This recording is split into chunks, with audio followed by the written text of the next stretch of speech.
पहले cease fire हुआ और अब एक ऐसा और कदम उठाया गया है जिससे ये संभावना बढ़ गई है कि शायद अब इस युद्ध को आगे बढ़ाने की आवश्यकता न पड़े। जिस तरह से ईरान ने दुनिया की परेशानी को देखते हुए और इन समस्याओं को ध्यान में रखते हुए कि होर्मुज बंद होने से तेल गैस की कितनी कमी, कितनी परेशानी पूरी दुनिया को देखने को मिल रही है, इस बात पर होर्मुज स्ट्रेट को खोल दिया है। यहां से अब कमर्शियल जहाज़ों की आवाजाही को बहाल कर दिया गया है। ईरान की तरफ से इस पर स्टैंड क्लियर कर दिया गया है। लेकिन ईरान ने ऐसा क्यों किया? क्या वो अमेरिका से डर गया है? क्या वो अमेरिका के दबाव में आ गया? नहीं, बिल्कुल ऐसा नहीं है। ईरान की तरफ से जो शर्तें रखी गई थीं, उन शर्तों में एक शर्त ये भी थी कि लेबनान पर हो रहे हमले बंद होने चाहिए। लेबनान के खिलाफ जो इजराइल कार्रवाई कर रहा है उस पर रोक लगनी चाहिए, अर्थात सीज फायर मुकम्मल होते ही ईरान ने अपनी बात पर होने का एक और उदाहरण पेश किया। ईरान की तरफ से ये दावा जो किया जा रहा था कि लेबनान पर हो रहे हमलों को रोका जाए तो होर्मुज स्ट्रेट पर कुछ बात बन सकती है, और कुछ हुआ भी वैसा ही। बात करेंगे इन्हीं मुद्दों पर और जानने की कोशिश करेंगे कि ईरान की तरफ से, डोनाल्ड ट्रंप की तरफ से जो बयान दिए जा रहे हैं, मसलन कि ईरान अपना यूरेनियम दे देगा, ईरान परमाणु हथियार नहीं बनाएगा, ईरान होर्मुज स्ट्रेट खोल देगा। होर्मुज स्ट्रेट तो उन्होंने खोल दिया, और इस बात को अमेरिका इस तरह से प्रदर्शित कर रहा है कि जिस तरह स्ट्रेट ऑफ होर्मुज खोला गया, ईरान ने वो अपनी शर्तों पर खोला, लेकिन उससे ये दिखाया जा रहा है कि अमेरिका ने दबाव बना करके इसे खुलवाया, और अमेरिका के दबाव में आकर के अब वो अपना यूरेनियम भी वापस दे देंगे, परमाणु हथियार भी नहीं बनाएंगे और लगभग पूरी तरह से सरेंडर कर देंगे। नमस्कार, मैं हूं आशीष त्रिपाठी आपके साथ, और अब इन्हीं मुद्दों पर हम बात करेंगे, जिसमें सबसे पहले और एक बड़ी खबर तो ये आ रही है कि स्ट्रेट ऑफ होर्मुज खुल जाने की वजह से जितने भी कमर्शियल जहाज़ वहाँ से गुजरने वाले हैं उन्हें राहत हो गई है। उन देशों के लिए एक बड़ी राहत है जहाँ पर तेल गैस की सप्लाई की समस्या हो रही थी। स्ट्रेट ऑफ होर्मुज के खुल जाने की वजह से पूरी दुनिया में, भारत समेत पूरी दुनिया में तेल और गैस की ईंधन आपूर्ति की समस्या का निदान हो चुका है।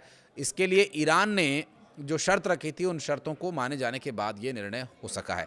अब ऐसे में डोनाल्ड ट्रंप का एक बयान, जिस पर जानना ये बहुत ज़रूरी हो जाता है कि वो बयान क्या है। दरअसल बयान ये है कि ईरान को लेकर के डोनाल्ड ट्रंप ने कहा कि ईरान ने बहुत अच्छा फैसला लिया है और ये एक ऐतिहासिक कदम है। ईरान ने स्ट्रेट ऑफ होर्मुज खोलने का निर्णय लिया है और इसका वो स्वागत भी करते हैं, लेकिन नाकेबंदी जारी रहेगी। और एक बार फिर इस नाकेबंदी जारी रहेगी की लाइन से आप अंदाज़ा लगा सकते हैं कि जो ईरान ने किया उस बात से अमेरिका संतुष्ट तो है, लेकिन वो पूरी दुनिया में ये दिखाना चाह रहा है कि हम संतुष्ट ज़रूर हुए हैं, लेकिन युद्ध की स्थिति को अभी बनाए रखेंगे। ये एक तरह का एक कूटनीतिक दबाव बनाने की कोशिश के तौर पर अब देखा जा रहा है, जबकि ईरान का स्टैंड यहाँ जान लेना बहुत ज़रूरी होता है। ईरान ने बहुत स्पष्ट शब्दों में कह दिया था कि हमें इस बात से कोई फ़र्क नहीं पड़ता कौन क्या करता है, लेकिन हमारी शर्तें जो हैं अगर उन्हें माना जाता है तो फिर हम भी कुछ सोचने के बारे में सकारात्मक कदम उठाएंगे। और उन्होंने सोचा भी और किया भी स्ट्रेट ऑफ होर्मुज खोल करके। इसके बाद एक और बड़ी बात ये सामने आती है कि यूरेनियम को लेकर के जो डोनाल्ड ट्रंप का बयान सामने आया। यूरेनियम दरअसल एक ऐसा पदार्थ है जो कि परमाणु ऊर्जा के लिए बहुत ज़रूरी है।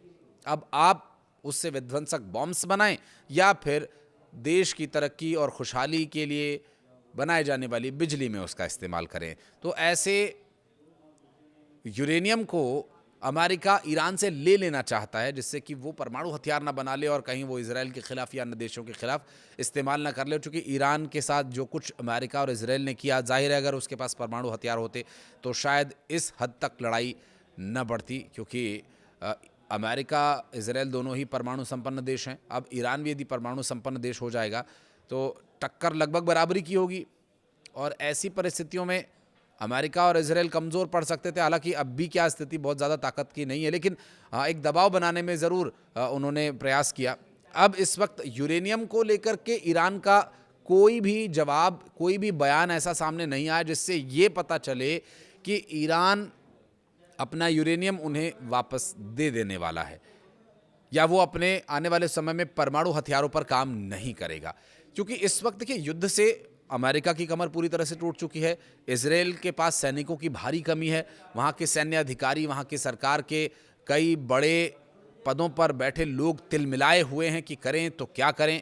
रह रहकर लेबनान पर, हिजबुल्लाह के ठिकानों पर वो हमले कर रहे थे, जिसका जवाब भी उन्हें माकूल तरीके से दिया जा रहा था, और इस बात से वो और तिलमिलाकर और परेशान होकर कुछ सॉल्यूशन चाहते थे, क्योंकि स्ट्रेट ऑफ होर्मुज नहीं खुल पाने की वजह से एक बहुत बड़ी समस्या हो रही थी। और स्ट्रेट ऑफ होर्मुज खोले जाने के पीछे सिर्फ अमेरिका या इजराइल के दबाव को अगर असल वजह माना जाए तो ये पूरी तरह से ठीक नहीं होगा।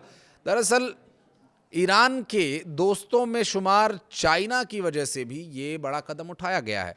आप सोचकर ये जानकर ज़्यादा हैरान नहीं होंगे, क्योंकि ईरान को काफ़ी परेशानी हो रही थी इस बात से कि जिस तरह से वहाँ नाकेबंदी अमेरिका ने की, उनके कमर्शियल जहाज़ों की आवाजाही को रोकने का प्रयास किया। देखिए, ईरान में युद्ध की वजह से परेशानियां तो हैं, वहाँ की जो आय है पूरी तरह से ठप कर दी गई थी, और ये जो एकमात्र आय का जरिया बचा हुआ था। तो ईरान ने यहाँ पर थोड़ी समझदारी से निर्णय लिया और स्ट्रेट ऑफ होर्मुज खोला गया है। कमर्शियल जहाज़ों की आवाजाही बढ़ेगी तो ईरान थोड़ा समृद्ध होगा, कुछ आय होगी, तो देश में युद्ध की वजह से हुए नुकसान की भरपाई हो सकेगी। और आगे यदि युद्ध के हालात बने रहते हैं तो वो युद्ध के लिए भी खुद को तैयार कर पाएंगे, इसलिए भी ये ज़रूरी था। जैसा कि अमेरिका ने एक समझदारी भरा फैसला ये अपने लिए, अमेरिका ने अपने लिए समझदारी भरा फैसला ये लिया कि पहले उन्होंने सीज़ फायर किया, जो फंसे हुए जहाज़ थे अपने वहाँ से निकलवाए और एक तरह से टोह ली गई, कहाँ माइंस हो सकते हैं, क्या परिस्थितियाँ हो सकती हैं।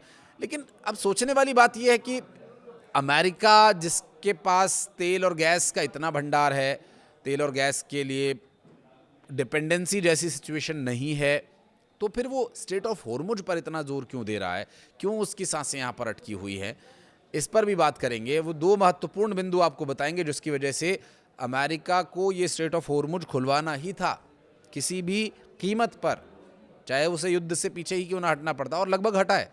सीज़ फायर किया गया है और या तैयारी के लिए समय लिया है, जो भी कारण हो। लेकिन दो बहुत बड़ी बातें हैं जो ईरान के हाथ में अमेरिका की वो कमज़ोर नसें थीं। ये जो होर्मुज है, होर्मुज का जो पूरा इलाका है, स्ट्रेट ऑफ होर्मुज जिसे कहा जाता है, यहाँ पर कुओं से कच्चे तेल निकाले जाते हैं और उसका परिवहन किया जाता है।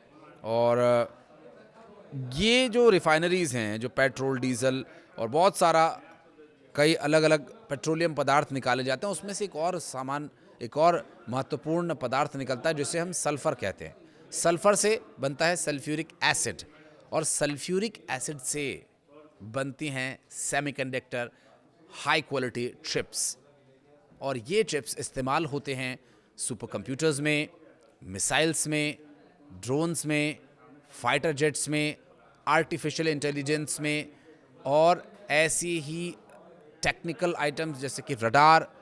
इस तरह के जो चिप्स पर चलने वाले हाई क्वालिटी इक्विपमेंट्स हैं, वो चाहे देश की तरक्की के लिए इस्तेमाल हो या फिर किसी दूसरे देश को विध्वंस करने के लिए इस्तेमाल हो, हथियार बनाने के लिए इस्तेमाल हो, ये दोनों ही परिस्थितियों में अमेरिका को ये चिप्स, ये सेमीकंडक्टर्स चाहिए होते हैं।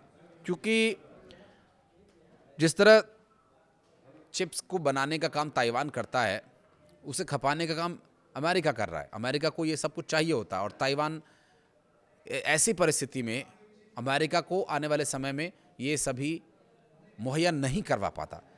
तो स्ट्रेट ऑफ होर्मुज जब खुला है तो अमेरिका को थोड़ी सांस आई है कि वो अपने उन हथियारों, उन AI, artificial intelligence, missile, radar और कंप्यूटर बनाने का, क्योंकि ज़्यादातर जो टेक्नोलॉजी का काम है वो इन चिप्स के माध्यम से ही होता है। तो इसकी वजह से एक नस तो ये दबी हुई थी अमेरिका की, दूसरी नस ये दबी हुई थी कि ताइवान जो एलएनजी जैसी प्राकृतिक गैस का इस्तेमाल करके बिजली बनाता है, और एलएनजी की सप्लाई बाधित हो जाने की वजह से ताइवान में बिजली की समस्या उत्पन्न हो सकती थी। और अंदर की खबर तो ये है कि ताइवान के पास इस स्ट्रेट ऑफ होर्मुज के खुलने से पहले 10 से 11 दिन की ही बिजली बना पाने लायक एलएनजी बची थी। अगर ये 10-11 दिन और नहीं खुलते तो बिजली का संकट, बहुत बड़ा संकट ताइवान में खड़ा हो जाता, और इस संकट से जो समस्याएं उत्पन्न होती हैं बारी बारी से उस पर नजर डालते हैं। देखिए, सबसे पहले तो वहाँ का जो लोकल इंफ्रास्ट्रक्चर है वो पूरी तरह से ठप हो जाता, क्योंकि बिजली के बिना आज कुछ भी संभव नहीं है। आपके हाथ में जो मोबाइल रहता है, एक मोबाइल फ़ोन चलाने के लिए भी आपको उसे चार्ज करना पड़ता है, और उसे चार्ज करने के लिए जुगाड़ तो बहुत हैं, लेकिन नियंत्रित तरीके से, सुगम तरीके से बिजली ही चाहिए। अब एलएनजी की सप्लाई बहाल हो गई है तो ताइवान भी रोशन है, जगमग है, लेकिन सिर्फ ताइवान की बिजली की समस्या नहीं थी। अमेरिका को ताइवान में बिजली आ रही है नहीं आ रही उससे फ़र्क नहीं पड़ता। ताइवान में बन रही उन चिप्स को लेकर के, क्योंकि चिप का दुनिया में सबसे बड़ा जो मेकर है वो ताइवान ही है, और इस वक्त अमेरिका को एक बड़ी मात्रा में वो सप्लाई भी कर रहा है। दरअसल बिजली का संकट उत्पन्न होने से, बिजली जाती तो फिर कंपनी फैक्ट्रीज कैसे चलाती, चिप्स मैन्युफैक्चरिंग में बड़ी समस्या हो जाती, और ये चिप्स मैन्युफैक्चरिंग अगर नहीं होती तो फिर अमेरिका को वो क्या सप्लाई करते। अमेरिका को चिप्स चाहिए ही, क्योंकि वो लगातार आर्टिफिशियल इंटेलिजेंस और अपने हथियारों पर काम करते हैं, टेक्नोलॉजी पर काम करते हैं। दुनिया में भले ही वो चिप किंग क्यों ना हो ताइवान, लेकिन बिना बिजली के तो वो भी कुछ नहीं कर पाता। तो ये स्ट्रेट ऑफ हॉर्मुज खुलने से एक बहुत बड़ी राहत की सांस अमेरिका को मिली है, और ताइवान को मौका मिला है अपना प्रोडक्शन बढ़ाने का। ये बात तो अमेरिका बहुत अच्छे से जानता है कि स्ट्रेट ऑफ हॉर्मुज एक ऐसी संवेदनशील जगह है जिसे ईरान किसी भी वक्त पूरी तरह से नियंत्रण में ले सकता है, उसे ज़्यादा एफर्ट करने की ज़रूरत नहीं है। अमेरिका को अपने यूएसएस जेराल्ड अब्राहम लिंकन जैसे वॉरशिप्स भेजने पड़ेंगे, लेकिन ईरान के पास तो पूरा ईरान का जो समुद्री किनारा है स्ट्रेट ऑफ हॉर्मुज, वो उनके लिए एक बहुत बड़ा वॉरशिप है। और ये ऐसी जगह है जहाँ पर ईरान और उसके सहयोगी लड़ाके पूरी तरह से नियंत्रण बनाने में ज़्यादा समय नहीं लेंगे, जबकि अमेरिका को बहुत ज़्यादा समय लगेगा। इसलिए अमेरिका ने ये निर्णय थोड़ी कूटनीतिक समझदारी दिखाते हुए लिया कि पहले तो युद्ध विराम किया जाए, फिर लेबनान पर हमले रुकवाए जाएं। इजराइल तैयार नहीं था, इजराइल बिल्कुल भी तैयार नहीं था, और अमेरिका के मानने को भी वो राज़ी नहीं था। और आपने कई ऐसी खबरें भी देखी होंगी जिसमें ये बात स्पष्ट हुई होगी कि अमेरिका और ईरान के बीच चल रहे युद्ध में इजराइल इस सीज़ फायर से बिल्कुल भी संतुष्ट नहीं था। लेकिन अब अमेरिका है, पावरफुल देश है, इसमें कोई शक नहीं है। वो गलत कर रहा है, सही कर रहा है, वो एक अलग बात है। लेकिन उसने फिर इजराइल को थोड़ा लेट डाउन किया, उस पर थोड़ा दबाव बनाया कि दिमाग से काम लो और जो कह रहा हूँ वो करो। तो फिर लेबनान में हमले रोकने पड़े। और अब ऐसी परिस्थिति में अमेरिका के प्रेसिडेंट डोनाल्ड ट्रंप इस मौके का फ़ायदा उठा करके इस बात को इस तरह से प्रेजेंट करने की कोशिश कर रहे हैं कि ईरान को उन्होंने दबाव में ले लिया है और ईरान पर दबाव बनाने में वे कामयाब हो गए हैं, जबकि ये बात पूरी तरह से सच नहीं है। क्योंकि ईरान, अमेरिका, इजराइल के इस युद्ध में अब भी आशंकाएं युद्ध आगे फिर से शुरू होने की बनी हुई हैं, जिस पर कि अमेरिका के बयान से ही बात जाहिर हो जाती है।